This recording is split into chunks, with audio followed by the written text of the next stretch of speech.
Hello everyone. आज हम लोग सीआरपीसी को 300 सेक्शन से लेकर 350 300 टू 350 सेक्शंस तक पढ़ेंगे।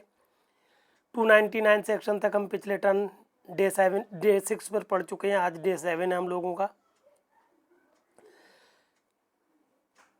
24वीं अध्याय चैप्टर नंबर 24 है, जो कि 300 से लेकर 321 सेक्शन तक है।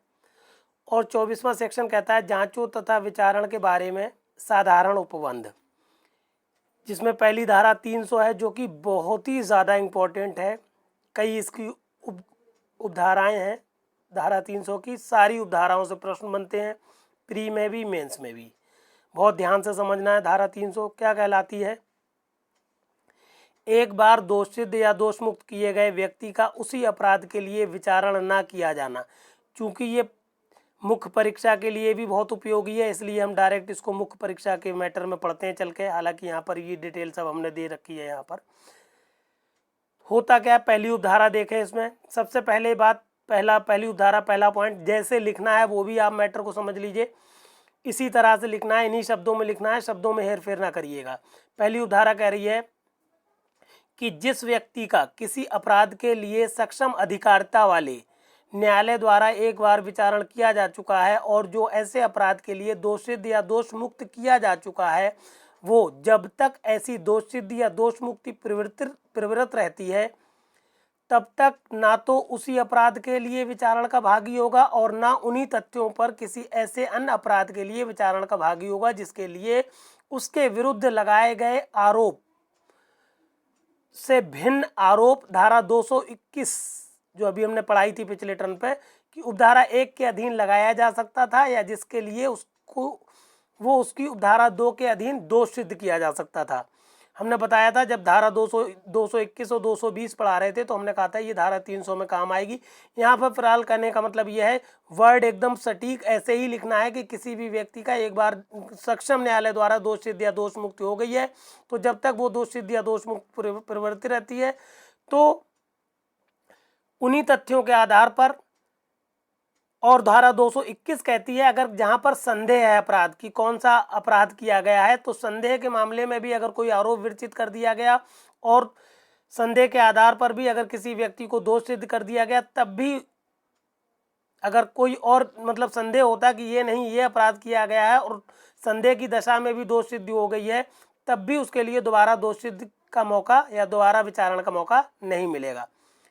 दूसरी उपधारा क्या कह रही है? दूसरी उपधारा में छूट दी गई है थोड़ी सी, देखें। किसी अपराध के लिए दोषमुक्त या दोष सिद्ध किए गए किसी व्यक्ति का विचारण तत्पश्चात राज्य सरकार की सम्मति से किसी ऐसे भिन्न अपराध के लिए किया जा सकता है जिसके लिए पूर्वगामी विचारण में उसके विरुद्ध धारा 220 की उपधारा 1 के अधीन पृथक आरोप लगाया जा सकता था। धारा 220 सीआरपीसी की एग्जैक्टली कहती है कि एक अपराध के लिए, भिन्न अपराधों के लिए एक साथ विचारण किया जा सकता है या आरोप लगाया जा सकता है। तो हुआ क्या है, अगर मान लीजिए भिन्न अपराध हो गया है जो कि धारा 220 के अंतर्गत आ रहा है, तो आपको क्या करना है, राज्य सरकार से अनुमति लेना है और अगर राज्य सरकार सम्मति दे देती है तो उस भिन्न अपराध के लिए पृथक विचारण किया जा सकता है, पृथक आरोप लगाया जा सकता है, अन्यथा नहीं। धारा 3 देख लें, धारा 300 की। ये एग्जैक्टली ध्यान रखना है आपको कि जो व्यक्ति ऐसे अपराध के लिए दोष सिद्ध किया गया है जिसके परिणाम भिन्न अपराध बनाते हैं, उसका ऐसे अंतिम वर्णित अपराध के लिए तत्पश्चात विचारण किया जा सकता है यदि उस समय जब वो दोष सिद्ध किया गया था वे परिणाम हुए नहीं थे या उनका होना न्यायालय को ज्ञात नहीं था। कहने का मतलब है जिस अपराध का विचारण हुआ और जिस अपराध के आधार पर दोष सिद्ध हुई वो उस वक्त उससे भिन्न परिणाम बाद में निकल आए दोष सिद्धि के बाद या विचारण के पश्चात। जैसे कोई मान लीजिए गंभीर चोट से घायल हो गया, गंभीर घोर उपति का आरोप लगाया गया, उसके अनुसार दोष सिद्ध हो गया और बहुत लंबी बीमारी के बाद मान लीजिए कोई व्यक्ति मर गया, तो चूंकि परिणाम एकदम अलग आ गया, अपराध कुछ, दो आरोप कुछ था और अपराध फाइनली कुछ जाके बन गया, तो ऐसे मामलों में या फिर ऐसे कोई तथ्य न्यायालय के ज्ञान में आने से छूट गए थे जिनको आना चाहिए था वो छूट गए, तो उन तथ्यों के आधार पर क्या हो सकता है, दूसरा विचारण किया जा सकता है। चौथी उपधारा एग्जैक्टली न्यायालय की अक्षमता से रिलेटेड है।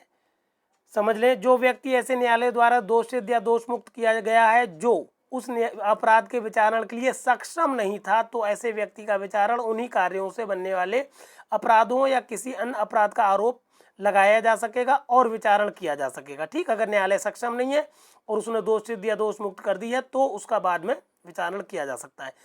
आखिरी और पांचवी धारा देख लें, धारा 258 हमने पढ़ाई है। धारा 258 इनमें इसमें बताया था हमने विस्तृत कि कब न्यायालय जो है मामले को रोक सकता है। रोकने पर क्या होता था, विचारण को रोक सकता है, तो उसमें उन्मोचित या दोष मुक्त कर दिया गया था व्यक्ति को। तो यहाँ पर बताया गया है कि धारा 258 के अधीन उन्मोचित किए गए व्यक्ति का उसी अपराध के लिए पुनः विचारण उस न्यायालय द्वारा जिसके द्वारा वो उन्मोचित किया गया या उससे वरिष्ठ न्यायालय की सम्मति के बिना नहीं किया जाएगा। कहने का मतलब है, अगर कोई मामला 258 के अंतर्गत आ रहा है, किसी व्यक्ति को उन्मोचित किया गया है, तो उन्मोचन के पश्चात जो पुनः विचारण होगा तो वो या तो उसी न्यायालय द्वारा जिसने उन्मोचित किया था उसकी सम्मति से, या वो न्यायालय जिसके अधीनस्थ है उसकी सम्मति से ही दोबारा विचारित किया जा सकता है मामला, अन्यथा नहीं। इसमें एक स्पष्टीकरण बहुत इंपॉर्टेंट है, परिवाद का खारिज किया जाना या अभियुक्त का उन्मोचन इस धारा के प्रयोजन के लिए दोष मुक्ति नहीं है। कहीं पर भी अगर आपसे पूछा जाए कि क्या उन्मोचन या फिर परिवाद का खारिज किया जाना दोष मुक्ति है, तो बिल्कुल नहीं है। फिर आप आ जाइए, ये धारा 300 हमने आपको बताई जो कि बहुत इंपॉर्टेंट है, डिटेल्ड स्टडी करा दी इसकी हमने। फिर आप आ जाइए धारा 301 पर, लोक अभियोजक द्वारा हाजिरी। कहा जाता है कि कोई भी लोक अभियोजक किसी भी मामले में लिखित प्राधिकार के बिना न्यायालय में उपस्थित हो सकेगा और मामले को अपने मार्फत अपने माध्यम से उपस्थित करा सकेगा। मतलब लोक अभियोजक को किसी भी न्यायालय में प्राधिकार है कि वो बिना लिखित अनुमति के वहां जा सके। 303 धारा बताती है जिस व्यक्ति के विरुद्ध कार्रवाई संस्थित की गई है उसका प्रतिरक्षा कराने का अधिकार। इसमें बताया गया है कोई भी व्यक्ति जिसके विरुद्ध कोई मुकदमा या कोई कार्रवाई संस्थित करा दी गई है तो उसको अपनी मनपसंद अधिवक्ता से अपनी प्रतिरक्षा कराने का अधिकार है और इसको कोई नहीं छीन सकता। धारा 304 कहलाती है कुछ मामलों में अभियुक्त को राज्य के व्यय पर विधिक सहायता। चूंकि ये मुख्य परीक्षा का प्रश्न बनता है, लॉन्ग प्रश्न बनता है इस पर, इसलिए इसको हमने डिटेल्ड यहाँ पर पढ़ाया है आपको। धारा 304 की देख लें, कुछ मामलों का अभियुक्त को राज्य के व्यय पर विधिक सहायता। जहां सेशन न्यायालय के समक्ष किसी विचारण में अभियुक्त का प्रतिनिधित्व किसी प्लीडर द्वारा मतलब अधिवक्ता द्वारा नहीं किया जाता है, और जहां न्यायालय को ये प्रतीत होता है कि अभियुक्त के पास किसी प्लीडर को नियुक्त करने के लिए पर्याप्त साधन नहीं है, वहां न्यायालय उसकी प्रतिरक्षा के लिए राज्य के व्यय पर प्लीडर उपलब्ध कराएगा। पहली बात। दूसरी चीज, राज्य सरकार क्या कर सकती है, दूसरी उपधारा में इसके ये बताया गया है कि राज्य सरकार निर्धारित करेगी कि ऐसे प्लीडर जो राज्य की तरफ से नियुक्त किए गए उनका वेतन क्या होगा, उनको सुविधाएं क्या दी जाएंगी, उनको पर केस पैसा कितना दिया जाएगा। उसके अलावा एक बात इसमें पॉइंट 2 में हमने लिख दी है कि राज्य सरकार जो उपधारा 1 के अंतर्गत जो सेशन न्यायालय में व्यवस्था की गई है वही व्यवस्था क्या कर सकती है, राज्य के अंदर किसी भी न्यायालय में विचारण के लिए लागू कर सकती है। कहने का मतलब है राज्य सरकार सेशन न्यायालय के अलावा भी जितने जिला न्यायालय होते हैं, जो भी न्यायालय हैं, उनमें जिसमें भी चाहे इस तरह के अधिवक्ताओं की नियुक्ति कर सकती है जो कि ऐसे लोगों की प्रतिरक्षा करें जो साधन विहीन है। यहाँ पर हमने अपना चैनल दे दिया @law classes by Firoz sir. अगर कोई आपको असुविधा हो रही तो डायरेक्ट हमारा चैनल डालिएगा यूट्यूब पर, आप हम तक पहुँच जाएंगे, जहाँ पर A to Z आपको वीडियो सब लाइन से लगे हुए मिल जाएंगे। और कोई असुविधा हो रही हो फिर भी ढूंढने में आपको, तो हमारे नंबर 9450 ये हमने दे रखा है 770672, इस नंबर पर कॉल कर लीजिएगा या मैसेज कर दीजिएगा, व्हाट्सएप नंबर है, और हमसे संपर्क में रहिएगा। हम इसके अलावा जो आपको मैटर दे रहे हैं इसके अलावा भी ऑनलाइन और ऑफलाइन मैटर पढ़ाते हैं, चाहे आप PCSJ के सारे क्लासेस चलते हैं हमारे, PCSJ के हों, HJS के हों या APO के हों। तो आप या लॉ पढ़ना चाहते हैं, जो भी चीज़ आप पढ़ना चाहते हैं तो हमसे, चाहे आप व्हाट्सएप ग्रुप हमने बना रखे हैं जिन पर हम अध्ययन करा रहे हैं स्टूडेंट्स का, तो आप जिस माध्यम से भी पढ़ना चाहें आप हमारे नंबर पर संपर्क करें। या किसी भी प्रकार की आपको असुविधा हो रही है वीडियो ढूंढने में कुछ भी, तो आप या कुछ मामला समझ में नहीं आ रहा तो हमसे आप संपर्क करके हमसे आप मदद प्राप्त कर सकते हैं।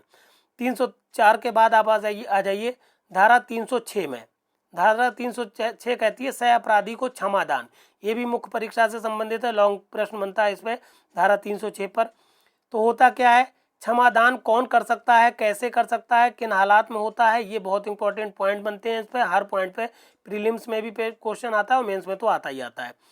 समझ लीजिए इसको बात को कि दंड प्रक्रिया संहिता एक धारा 306 सह अपराधी को क्षमादान। किसी अपराध से प्रत्यक्ष या किस तरह से लिखना है आपको समझ लें आप मैटर को। किसी अपराध से प्रत्यक्ष या परोक्ष रूप से संबंध समझे जाने वाले किसी व्यक्ति का साक्ष्य अभिप्राप्त करने की दृष्टि से मुख्य न्यायिक मजिस्ट्रेट या महानगर मजिस्ट्रेट अपराध के अन्वेषण जांच या विचारण के किसी प्रक्रम में और अपराध की जांच या विचारण करने वाला प्रथम वर्ग मजिस्ट्रेट जांच या विचारण के किसी प्रक्रम में व्यक्ति को इस शर्त पर क्षमादान कर सकता है कि वो अपराध के संबंध में या उसके किसी किए जाने में, चाहे वो कर्ता हो या दुष्प्रेरक हो, के रूप में संबद्ध प्रत्येक अन्य व्यक्ति का सब परिस्थितियों में जिनकी उसे जानकारी हो पूर्ण और सत्य प्रकटन कर दे। कहने का मतलब है अगर किसी मामले में जांच विचारण हो रही है तो क्या करेगा मुख्य न्यायिक मजिस्ट्रेट या महानगर मजिस्ट्रेट, चाहे वो जांच हो चाहे विचारण हो या कोई भी कार्रवाई हो उसमें, और जो प्रथम वर्ग मजिस्ट्रेट है वो सिर्फ और सिर्फ जांच या विचारण के दौरान उस व्यक्ति को, उस सह अपराधी को, ये इसमें सह अपराधी भी शब्द इस्तेमाल होगा, पूछा जाता है, उस सह अपराधी को क्षमादान कर सकता है अगर वो सह अपराधी अपने बता सके कि उसके साथ कितने कितने लोग शामिल थे उस अपराध में, या कौन दुष्प्रेरक थे, या किन्होंने प्रयत्न किया, और उन सारी बातों का, उन सारी चीज़ों का सही प्रकटन कर दे, तो ये लोग उसको क्या कर सकते हैं, क्षमादान प्रदान कर सकते हैं। ठीक है, फिर इसके बाद आ जाइए आप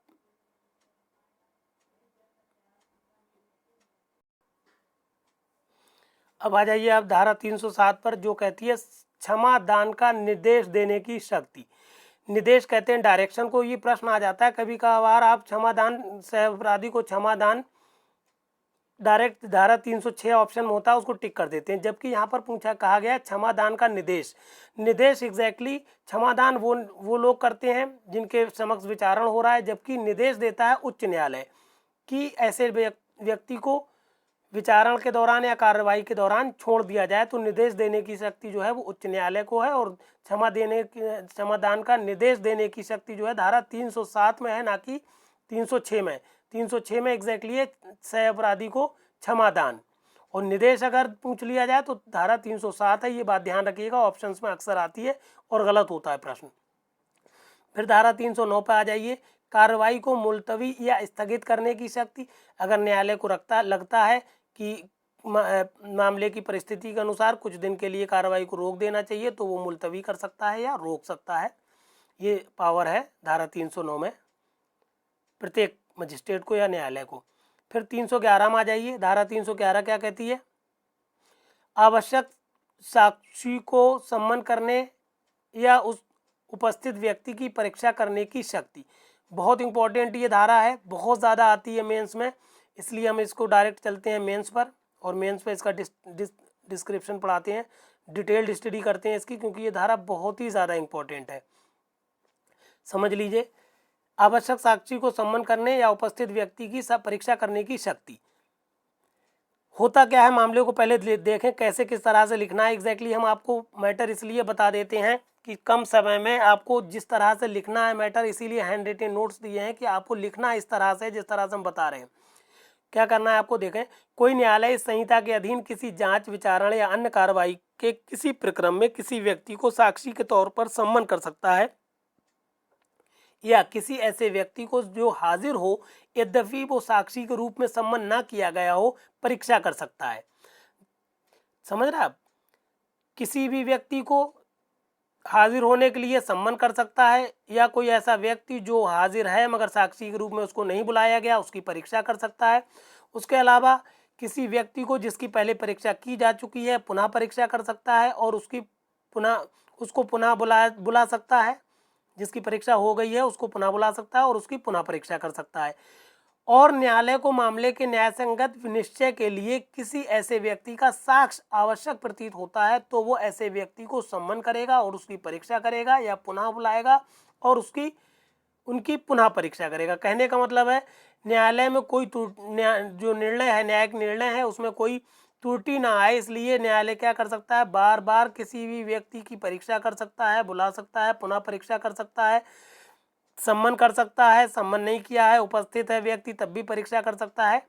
इसमें एक बहुत ही इंपॉर्टेंट केस है, हालांकि हम पहले भी आपको पढ़ा चुके हैं, मंजू देवी बनाम राजस्थान राज्य 2019 का सुप्रीम कोर्ट का केस है। इसमें एग्जैक्टली एक चिकित्सक थे जो नाइजीरिया में थे और इन चिकित्सक का जो साक्ष्य था बहुत ही इंपॉर्टेंट था मामले के लिए, और ना ही सेशन न्यायालय ने इनका साक्ष्य वीडियो कॉन्फ्रेंसिंग के जरिए दर्ज किया, ना ही उच्च न्यायालय ने। इसलिए उच्चतम न्यायालय ने जो सेशन न्यायालय था जिस पर उच्च न्यायालय ने मुहर लगा दी थी, निर्णय को उलट दिया और पुनः विचारण का आदेश दिया।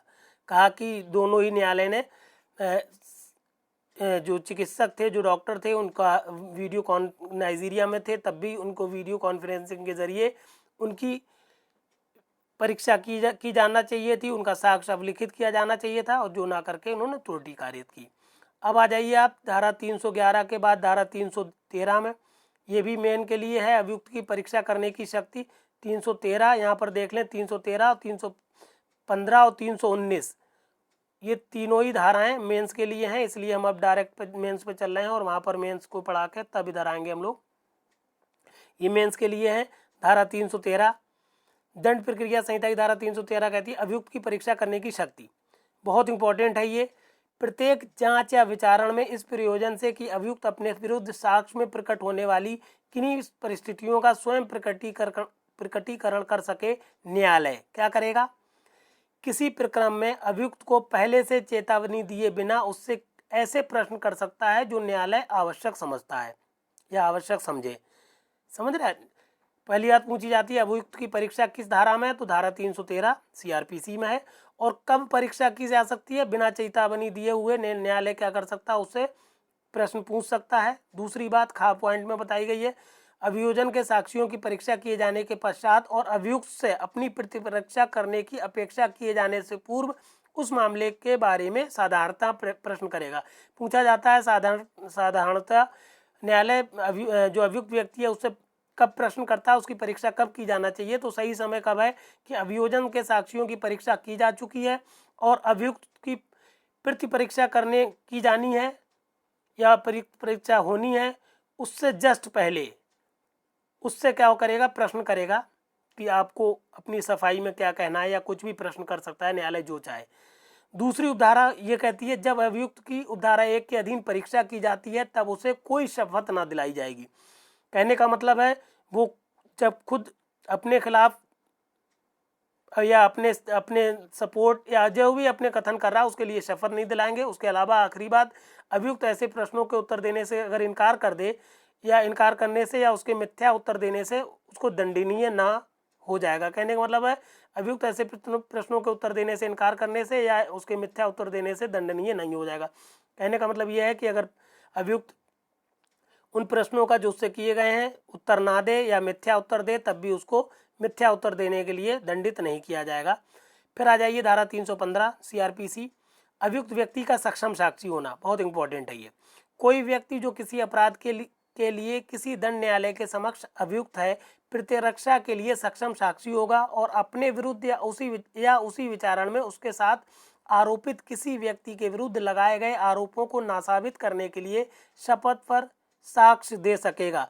देखिए 313 में आपने शपथ नहीं दिलाई थी, मगर अब यहाँ पर चूंकि 315 में वो साक्षी के रूप में आया है, इसलिए अब उसका साक्ष्य जो लिया जाएगा वो शपथ पर लिया जाएगा। ये बात दोनों 313 और 315 में डिफरेंस क्रिएट करती है, इसको ध्यान रखिएगा। तो शपथ पर साक्ष्य दे सकेगा, मगर परंतु इसमें जो जोड़े गए हैं दो, ये परंतु बहुत इंपॉर्टेंट है। परंतु 1 कहता है परंतु वो स्वयं अपनी लिखित प्रार्थना के बिना साक्षी के रूप में ना बुलाया जाएगा। जब तक वो लिखित रूप में अपनी परीक्षा के लिए अपनी साक्षी होने के लिए लिखित प्रार्थना नहीं करता है तब तक उसको न्यायालय नहीं बुलाएगा। दूसरी बात, उसका स्वयं साक्ष्य न देना पक्षकारों में से किसी के द्वारा या न्यायालय द्वारा किसी टीका टिप्पणी का विषय न बनाया जाएगा और न उसके या उसी विचारण में उसके साथ आरोपित किसी व्यक्ति के विरुद्ध कोई उपधारणा ही की जाएगी। कहने का मतलब है अगर वो साक्षी के रूप में आता है या किसी सवाल का जवाब नहीं देता है या साक्ष्य में कुछ नहीं बोलता है तो ना ही कोई भी पक्षकार ना ही न्यायालय कोई टीका टिप्पणी करेंगे और ना ही उसके जवाब ना देने के बारे में कोई उपधारणा कर सकेंगे कि जवाब ना देने का मतलब ये है या वो है। इस तरह की कोई उपधारणा न्यायालय नहीं कर सकेंगे। ये बिल्कुल क्लियर कर दी बात। ये धारा आपकी 313 315 हो गई। 313 315 के बाद 319 ये भी मुख्य परीक्षा के लिए है। अपराध के दोषी प्रतीत होने वाले व्यक्ति का अभियोजन या ये बहुत इंपॉर्टेंट है। धारा 319 बहुत बार मेंस में आई है, लगभग आपको हर पेपर में मिलती है। प्रीलिम्स में भी एक आध क्वेश्चन मिलता है और मेंस में तो ये धारा मिलती ही मिलती है। 311 13 15 19 ये सारी धाराएं बहुत इंपॉर्टेंट है, जिसमें से 11 और 19 तो आपको हर पेपर में मिलती है, खासतौर से HJS में ज़रूर आती है। धारा 319 देख लें, अपराध के दोषी प्रतीत होने वाले अन्य व्यक्तियों के विरुद्ध कार्रवाई करने की शक्ति। क्या हो रहा है? दोषी प्रतीत हो रहा है, दोषी है या नहीं वो बाद की बात है, पहली बात तो सिर्फ दोषी प्रतीत हो रहा है। देखें पहला पॉइंट, पहली उपधारा, जहां किसी अपराध की जांच या विचारण के दौरान साक्ष्य से, बहुत इंपॉर्टेंट वर्ड है यहाँ पर साक्ष्य से प्रतीत होता है कि किसी व्यक्ति ने जो अभियुक्त नहीं है कोई ऐसा अपराध किया है जिसके लिए ऐसे व्यक्ति का अभियुक्त के साथ विचारण किया जा सकता है, वहां न्यायालय उस व्यक्ति के विरुद्ध उस अपराध के लिए जिसका उसके द्वारा किया जाना प्रतीत होता है कार्रवाई कर सकता है। इसमें एक बहुत ही इंपॉर्टेंट केस है जिसको सुप्रीम कोर्ट ने निर्णित किया था, हरदीप सिंह बनाम पंजाब राज्य, 2014 सुप्रीम कोर्ट का केस है। इस पूरे केस में सबसे मेन बात थी कि साक्ष्य पर पूरी व्याख्या कर दी सुप्रीम कोर्ट ने कि साक्ष्य से क्या मतलब है। न्यायालय यूं ही किसी को दोषी प्रतीत नहीं मान लेगा जब तक कि उसको साक्ष्य के द्वारा इत्मीनान ना हो जाए कि ऐसा व्यक्ति अपराध में शामिल था। तो साक्ष्य के बारे में पूरी बात बताई है। इस केस से रिलेटेड, इस धारा से रिलेटेड ये केस है।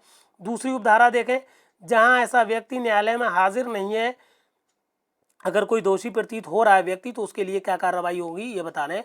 जहां ऐसा व्यक्ति न्यायालय में हाजिर नहीं है वहां पूर्वोक्त प्रकार प्रयोजन के लिए उसे मामले की परिस्थितियों की अपेक्षा अनुसार गिरफ्तार या सम्मन किया जा सकता है।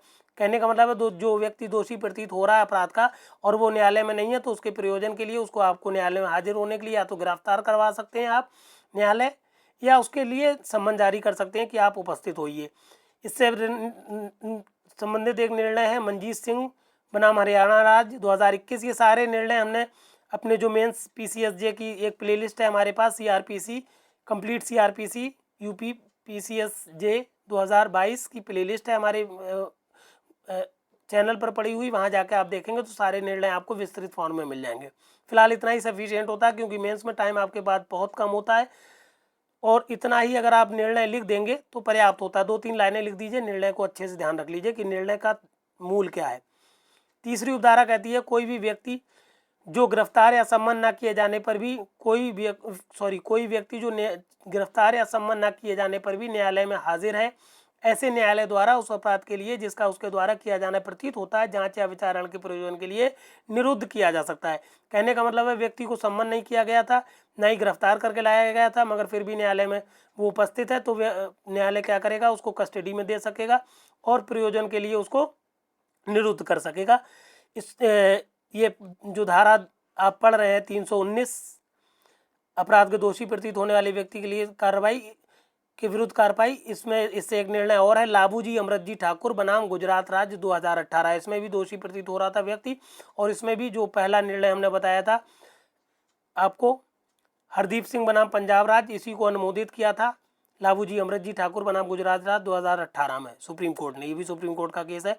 आखिरी और चौथी उपधारा क्या कर रही है, जहां न्यायालय किसी व्यक्ति के विरुद्ध उपधारा 1 के अधीन कार्रवाई करता है वहां उस व्यक्ति के बारे में कार्रवाई फिर से प्रारंभ की जाएगी और साक्षियों को फिर से सुना जाएगा। कहने का मतलब है क्योंकि पहले विचारण हो चुका है, कई लोगों की साक्षियों की परीक्षा हो चुकी है, सुनवाई हो चुकी है मामले में, तो अगर फिर ऐसा व्यक्ति जब न्यायालय में आया जो उस अपराध का दोषी प्रतीत हो रहा है तो अब क्या होगी, साक्षियों की फिर से परीक्षा होगी, फिर से उनसे पूछा जाएगा। और दूसरी बात खा पॉइंट में बताई गई है, न्यायालय उक्त व्यक्ति के विरुद्ध इस प्रकार कार्रवाई करेगा मानो वो उस समय अभियुक्त था जबकि अपराध का संज्ञान किया गया था। हालांकि वो व्यक्ति जो अपराध का दोषी प्रतीत हो रहा है वो न्यायालय में बाद में आया है, मगर उसको भी इसी तरह से ट्रीट किया जाएगा, इस तरह से उसके साथ बर्ताव किया जाएगा। मान लीजिए ऐसा माना जाएगा कि वो जब ये संज्ञान लिया गया था अपराध का उस वक्त भी वो अपराधी था, इस तरह से उसके विरुद्ध कार्रवाई की जाएगी। इस तरह से ये आपकी धारा 319 हो गई। धारा 320 एग्जैक्टली संबंधित है अपराधों का शमन से संबंधित है। अपराधों का शमन के लिए आपको सीआरपीसी में 2 श्रेणी बनाई गई हैं, 2 सारणी बनाई गई हैं, 2 टेबल बनाई गई हैं, जिनमें से सारणी 1 या टेबल 1 जो है उसमें न्यायालय की अनुज्ञा अपराधों का शमन करने के लिए ज़रूरी नहीं है, बल्कि जो जिसके विरुद्ध अपराध किया गया है अगर वो व्यक्ति अपनी अनुमति दे देता है तो अपराधों का शमन हो जाता है, अपराध खत्म हो जाता है। मगर ये जो टेबल 2 है, सारणी 2 है, इसमें न्यायालय की अनुज्ञा लेना ज़रूरी है। बिना न्यायालय की अनुज्ञा से, बिना न्यायालय की अनुमति के अपराध का शमन नहीं होगा। ये बात मेन है जो आपको याद रखना है कि सारणी 1 में न्यायालय की अनुमति नहीं, बल्कि उस व्यक्ति के जिसके विरुद्ध अपराध हुआ है उसकी कंसेंट ही पर्याप्त होती है। फिर धारा 322 में आ जाइए। जिन मामलों का निपटारा मजिस्ट्रेट नहीं कर सकेगा उसमें प्रक्रिया। कोई भी ऐसा मामला आपके सामने आ जाए, कोई भी ऐसा प्रश्न आ जाए कि जिनमें न्यायालय कार्रवाई नहीं कर सकेगा, तो उसमें प्रक्रिया सिर्फ इतनी होती है कि मामले को अभियुक्त सहित और सारे दस्तावेज सहित उस न्यायालय को सुपुर्द कर देते हैं मजिस्ट्रेट जिसकी स्थानीय अधिकारिता के अंतर्गत वो मजिस्ट्रेट आ रहे हैं। तो वो अपने उस मजिस्ट्रेट को संपर्क करते हैं, उसको ये मामला सुपुर्द कर देते हैं अभियुक्त या अपराधी सहित। ये बात ध्यान रखना है। फिर आप समझ लीजिए धारा 323 प्रक्रिया। जब जांच या विचारण के प्रारंभ होने के पश्चात मजिस्ट्रेट को पता चलता है कि मामला सुपुर्द किया जाना चाहिए। ये बहुत इंपॉर्टेंट धारा है 323। ये एग्जैक्टली मेंस में आती है और प्री में भी आती है कि कौन सी ऐसी धारा है जो ये कहती है कि मामले को सेशन न्यायालय के सुपुर्द करना चाहिए। तो धारा 323 कहती है कि जब मामला न्यायालय को लगे मजिस्ट्रेट को लगे कि सेशन न्यायालय द्वारा विचारणीय है तो मामले को वो सेशन न्यायालय को सुपुर्द कर देगा। समझ ले धारा को। धारा 323 यदि किसी मजिस्ट्रेट के समक्ष अपराध की किसी जांच या विचारण में निर्णय पर हस्ताक्षर करने से पूर्व कार्रवाई के किसी प्रक्रम में उसे ये प्रतीत होता है कि मामला ऐसा है जिसका विचारण सेशन न्यायालय द्वारा किया जाना चाहिए, तो वो उसे उस न्यायालय को विहित प्रक्रिया द्वारा सुपुर्द कर देगा। समझ गए आप। सेशन न्यायालय को विहित प्रक्रिया, जो भी प्रक्रिया बताई जाएगी उस प्रक्रिया के अनुसार क्या करेगा सेशन न्यायालय को, वो मजिस्ट्रेट जिसके पास मामला है और उसे अधिकारता नहीं है तो वो सेशन न्यायालय को मामले को ट्रांसफ़र कर देगा और वो सारी प्रक्रियाएं अपनाएगा जो कोई उसको बताई गई हैं कि किस तरह से दस्तावेज भेजना है, अभियुक्त भेजना है, अभियुक्त को भी भेजना है। वो सारी प्रक्रियाओं को फॉलो करके मामले को सेशन न्यायालय को सुपुर्द कर देगा। फिर धारा 325 में आ जाइए। प्री के हिसाब की ये धारा है। प्रक्रिया। जब मजिस्ट्रेट पर्याप्त कठोर दंड का आदेश नहीं दे सकता, तो अगर मामला ऐसा है जिसके लिए मजिस्ट्रेट सक्षम नहीं है, उतना कठोर दंड नहीं दे सकता जितना कि देना चाहिए था, तो वो क्या करेगा, मामले को मुख्य न्याय मजिस्ट्रेट को भेज देगा जिसके वो अधीनस्थ है। जिसके अधीनस्थ वो मजिस्ट्रेट है तो वो अपने क्या करेगा, मुख्य न्यायिक मजिस्ट्रेट को वो मामला सौंप देगा कि आप इसका विचारण करिए, कार्रवाई करिए, हम सक्षम नहीं है इसमें विचारण करने के लिए। इस तरह से धारा 325 हो जाएगी। फिर 325 के बाद धारा 327 पर आ जाइए। धारा 327 मेंस के हिसाब से है, मेंस नहीं बल्कि प्री के हिसाब से आती है। 327 प्री के हिसाब का है, कभी कभार शॉर्ट नोट भी आ सकता है। न्यायालयों का खुला होना। धारा 327 कहती है सीआरपीसी की, न्यायालयों का खुला होना। खुला होने का मतलब है कोई भी न्यायालय सारे लोगों के लिए खुला होता। ओपन न्यायालय की बात की जाती है इंडिया में कि कोई भी व्यक्ति आए और वहाँ कार्रवाई को सुन सकता है, कार्रवाई को देख सकता है, इसको कहते हैं खुला न्यायालय होना। हालांकि कुछ ऐसे मामले हैं जैसे बलात्कार संघ से संबंधित कोई मामले होते हैं तो इसमें जो पक्षकार होता है, जो पीड़िता होती है, उसकी गोपनीयता को बरकरार रखने के लिए ये कार्रवाई खुले न्यायालय में ना होकर बंद कमरे में होती है। बंद कमरे को इंग्लिश में इन कैमरा कहते हैं। बंद कमरे में कार्रवाई की जाती है जिससे उसकी गुप्तता गोपनीयता को कोई आघात ना लगे पीड़िता की। और ऐसे जो बंद कमरे में प्रक्रियाएं होती हैं, कार्रवाइयाँ होती हैं, विचारण होते हैं, उसमें पक्षकार आवेदन करता है कि इस विशिष्ट व्यक्ति को अनुमति दी जाए ऐसे विचारण को सुनने के लिए। तो उन्हीं लोगों को उस न्यायालय में अनुमति मिलती है आने की, जो बंद कमरे में विचारण हो रहा है, तो कुछ ही व्यक्तियों को इजाज़त मिलती है जो आवेदन करके वहाँ पहुँचते हैं। आवेदन द्वारा ही उनको अनुमति दी जाती है बंद कमरे में विचारण में उपस्थित होने की, अन्यथा नहीं। धारा 24 समाप्त हो गई। धारा 25 धारा 300 सॉरी अध्याय 25 अध्याय 24 समाप्त हो गई। अध्याय 25 में आ गए आप। अध्याय 25 धारा 328 से लेकर धारा 339 तक चलेगी, 339 तक। हालांकि इसमें 3 धाराएं बहुत इंपॉर्टेंट है। ये धारा 25 अध्याय 25 है, ये विकृत चित्त अभियुक्त व्यक्तियों के बारे में उपबंध करती है कि जो विकृत चित्त मतलब अनसाउंड माइंड के लोग हैं, उन लोगों का जो विचारण होगा वो किस तरह से होगा या उनके बारे में क्या व्यवस्थाएं करेगा न्यायालय, ये बात बताई गई है अध्याय 25 में। जिसमें से पहली धारा है धारा 328 में बताया गया अभियुक्त के पागल होने की दशा में प्रक्रिया, कि अगर अभियुक्त व्यक्ति है अगर वो पागल है तो किस तरह से प्रक्रिया होगी, किस तरह से छूट देगा न्यायालय, वो बातें बताई गई हैं।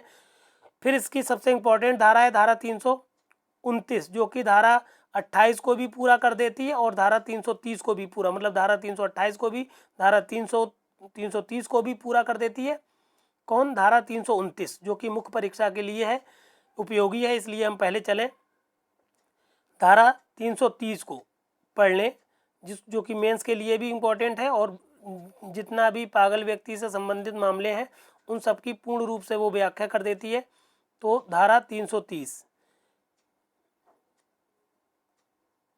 को विस्तृत रूप में पढ़ाया गया है।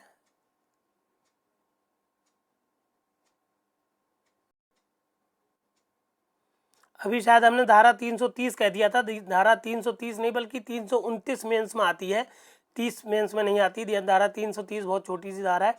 धारा 329 को आप मेनली पढ़ेंगे मेंस के लिए, डिटेल्ड देखें क्या है। धारा 329 कहती है न्यायालय के समक्ष विचारित व्यक्ति के विकृत चित्त होने की दशा में प्रक्रिया।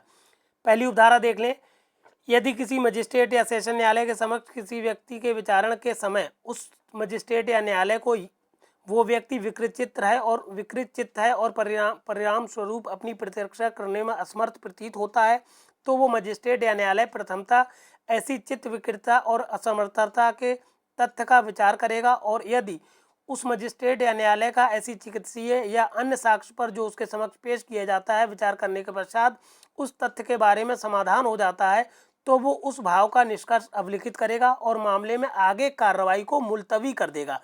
बहुत इंपॉर्टेंट बात है कि कोई व्यक्ति जो अभियुक्त व्यक्ति है न्यायालय के या किसी मजिस्ट्रेट या सेशन न्यायालय के समक्ष आया और वो व्यक्ति विचारण के समय उस न्यायालय को बताया गया कि ये विकृत चित्त व्यक्ति है, तो वो और अपनी प्रतिरक्षा करने में असमर्थ है, तो न्यायालय या मजिस्ट्रेट पहले तो उसकी जांच कराएगा कि हाँ ये सचमुच में विकृत चित्त है या नहीं है, और फिर जो जांच के दस्तावेज न्यायालय के मजिस्ट्रेट के समक्ष पेश किए जाएंगे उस पर विचार करने के बाद अगर उसको पूरी तरह से कन्फर्म हो जाए, संतुष्टि हो जाए कि ये व्यक्ति की जो है विकृत चित्त व्यक्ति है, अनसाउंड माइंड का व्यक्ति है, अपनी प्रतिरक्षा करने में असमर्थ है, तो जब तक वो असमर्थता रहती है उसके साथ तब तक के लिए वो कार्रवाई को क्या कर सकता है, मुलतवी कर सकता है, रोक सकता है।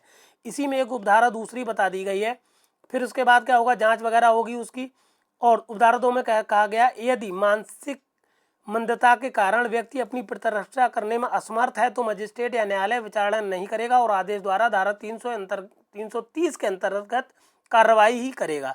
कहने का मतलब है अगर वो उसकी मानसिक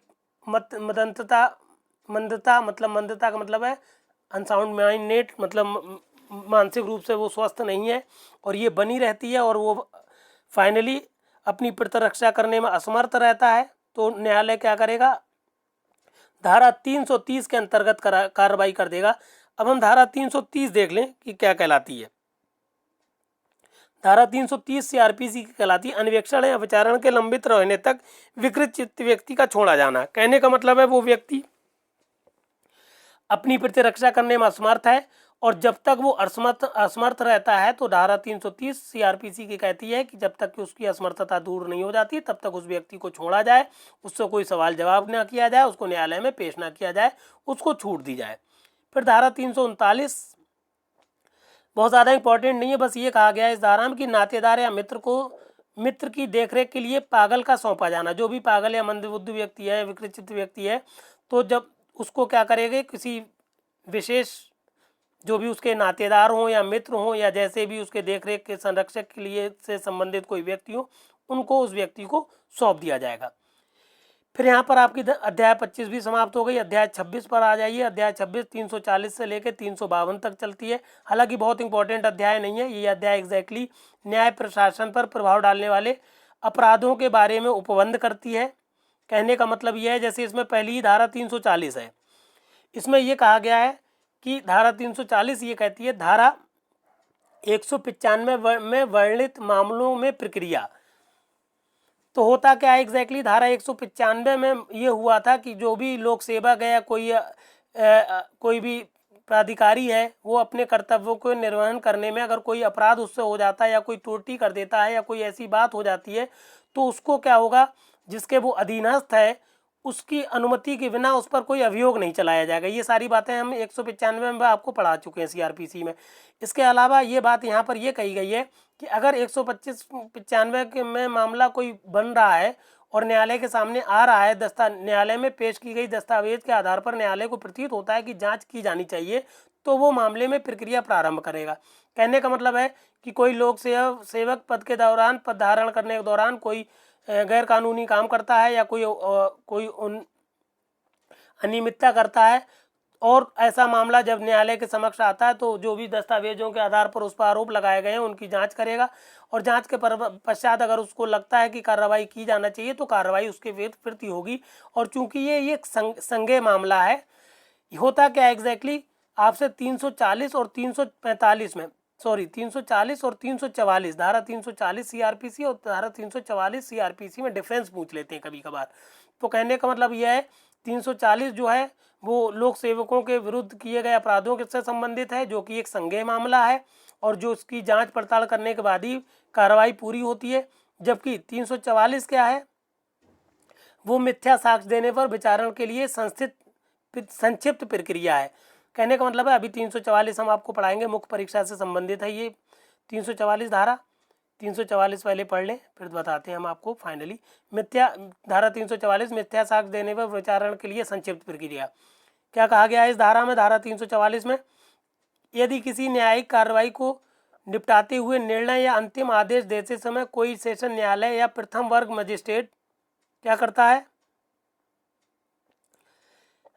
प्रथम वर्ग मजिस्ट्रेट ये राय व्यक्त करता है कि ऐसी कार्रवाई में उपस्थित होने वाले किसी साक्षी ने जानते हुए या जानबूझकर मिथ्या साक्ष्य दिया है या गढ़ा है, तो न्यायालय ऐसे मिथ्या साक्ष्य देने या साक्ष्य गढ़ने का संक्षिप्त विचारण कर सकेगा और उसे ऐसे कारावास से जिसकी अवधि 3 मास तक की हो सकेगी या जुर्माना जो 500 रुपये तक का हो सकेगा या दोनों से दंडित किया जाएगा। ये धारा 344 पूछी जाती है कि अगर कोई साक्षी जो है मिथ्या साक्ष्य दे रहा है और न्यायालय को इस पर शक हो गया कि ये मिथ्या साक्ष्य दे रहा है, चाहे वो मजिस्ट्रेट हो, चाहे वो सेशन न्यायालय हो, चाहे प्रथम वर्ग मजिस्ट्रेट हो, तो वो क्या करेगा, उन मामलों को संक्षिप्त में वर्णित कर देगा मिथ्या साक्ष्य को, और उस ऐसे व्यक्ति को क्या कर सकता है, 3 मास तक का कारावास दे सकता है या 500 रुपये तक का जुर्माना लगा सकता है या दोनों कर सकता है, जैसा कि न्यायालय बेहतर समझे। कुल मिला के ये मैटर आपका यहाँ पर मेन से रिलेटेड कंप्लीट हो गया। एक धारा प्री में पूछ लेते हैं कभी कभार, 345 345 क्या है, अवमान के कुछ मामलों में प्रक्रिया। अवमान जो होता है, पहली बात तो आपको याद रखना है कि किसी भी सिविल, दंड या राजस्व न्यायालय की उपस्थिति में, मतलब ये दृष्टिगोचरता में, न्यायालय की दृष्टिगोचरता में मतलब न्यायालय की उपस्थिति में होने वाला अपराध है। कहने का मतलब है चाहे वो सेशन न्यायालय हो, दंड न्यायालय हो या राजस्व न्यायालय हो, और न्यायालय की उपस्थिति में कोई व्यक्ति क्या करता है, अवमान करता है, न्यायालय की अवमानना करता है, मजिस्ट्रेट की अवमानना करता है, तो मजिस्ट्रेट क्या करेगा, उसी दिन उस पर कार्रवाई शुरू कर देगा और 200 रुपये तक का जुर्माना उस पर लगा सकता है या 1 मास तक का साधारण कारावास दे सकता है, और ये कार्रवाई का संज्ञान उसी दिन ले लेगा, उसका उस अपने आप को क्या करने, सीट से उठने से पहले। इस तरह से आपका कंप्लीट मामला हो गया। यहाँ पर पूरी लगभग 50 धाराएं हमने करके दे दी, जैसा कि हमने चैनल आपको पहले बताया हुआ है, @rate of law classes by Firoz sir, या फिर 9450770672 इस नंबर पर आप संपर्क कर सकते हैं, या आप डायरेक्ट हमारा चैनल डाल सकते हैं। अगर कोई असुविधा हो रही वीडियो को ढूंढने में, हम प्रत्येक दिन आपको 50 धाराएं दे रहे हैं जो कि प्री प्लस मेंस पे बेस्ड हमारा मामला है। अगर आप प्री या किसी एंट्रेंस एग्ज़ाम की तैयारी कर रहे हैं या फिर PCSJ, HJS, APO किसी भी एग्ज़ाम की आप तैयारी कर रहे हैं, ऑल ओवर इंडिया, या आप LLB कर रहे हैं या AIBE की आप तैयारी कर रहे हैं, सबके लिए पर्याप्त नोट्स हैं। हैंड रिटन नोट्स हर वीडियो में लगाए हुए हैं। जैसे ही आप वीडियो चलाएंगे तो मोर लिख के आएगा, मोर को आप टच करिएगा, टच करते ही ये डिस्क्रिप्शन बॉक्स में खुल जाएगा, PDF को डाउनलोड कर लीजिएगा। बेहतर तरीका हम बता चुके हैं कि PDF को डाउनलोड करने के बाद अपने हाथ में रखिए और फिर मामले की तैयारी हमारी वीडियो को देखिए, तब आपको हमारा वीडियो पूरा समझ में आ जाएगा। और फिर वीडियो को चलने दीजिए 2-4 बार, उस मामला उसी के दिन आपको कंप्लीट क्लियर हो जाएगा। इस मैटर को आप सारे साथियों को शेयर करिए और हमारे चैनल को प्लीज़ सब्सक्राइब कर लीजिए। धन्यवाद।